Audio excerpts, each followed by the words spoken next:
Hi mga be! For today's video, samahan niyo ako dahil naimbitahan ako dito sa birthday party ng close friend ko noong junior high school.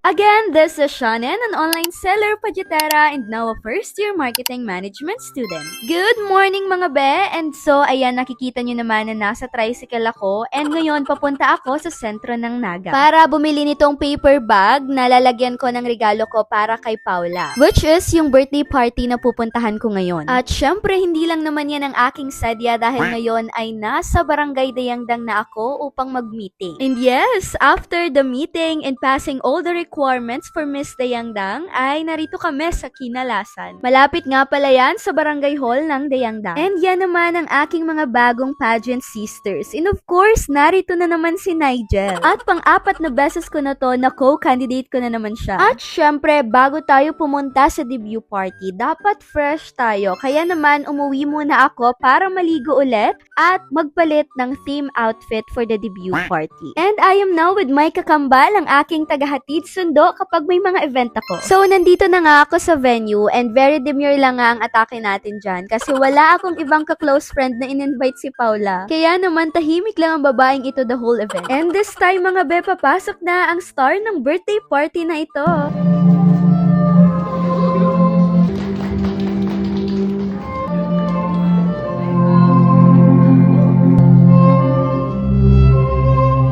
Kasunod niyan ay ang 18 Roses. At ito, kailangan ko tong i-highlight dahil ang admirer ni Paula ay may pa-bouquet. Sana all.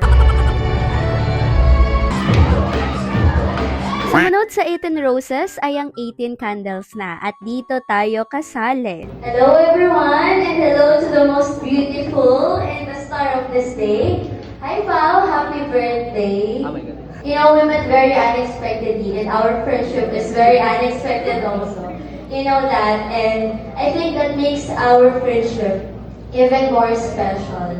And so my wish for you is to grow into a woman who is confident, full of love, God-centered, and also beautiful inside and out. And of course, I also wish you the courage to try new things that you truly love. And I'm really looking forward to seeing you as a queen with a purpose also on the stage someday. And I am very proud of the woman that you are becoming. And I am very grateful to be part of this special moment in your life. Again, happy birthday and welcome to the gallery. Thank you so much. Now let's call on Ian Almonte. So, syempre, sinama ko dito sa vlog yung message ko para sa kanya para hindi malimutan ni Paula. At ayan, pinapaikot-ikot na siya dito para hipan yung 18 candles. Ayun, Cinderella ang atake niya dyan. At ngayon pala, ibinigay ko na ang gift ko for her. So, pagbalik ko ay kumuha na ako nitong snacks. And this time, sumasayaw yung mga kasali sa 18 shots.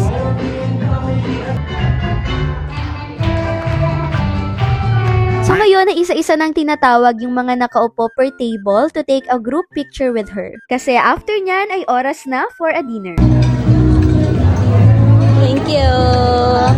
After ko nga kumain ay pumunta na ako sa likod kasi kasali ako sa pa-runway ni Paula. And yung mga kasali ay binigyan kami nitong cute bracelet. Hindi ko na na-video yung mga paglakad ko mga te kasi wala naman maghahawak ng cellphone ko. Pero si Paula ay na-videohan ko.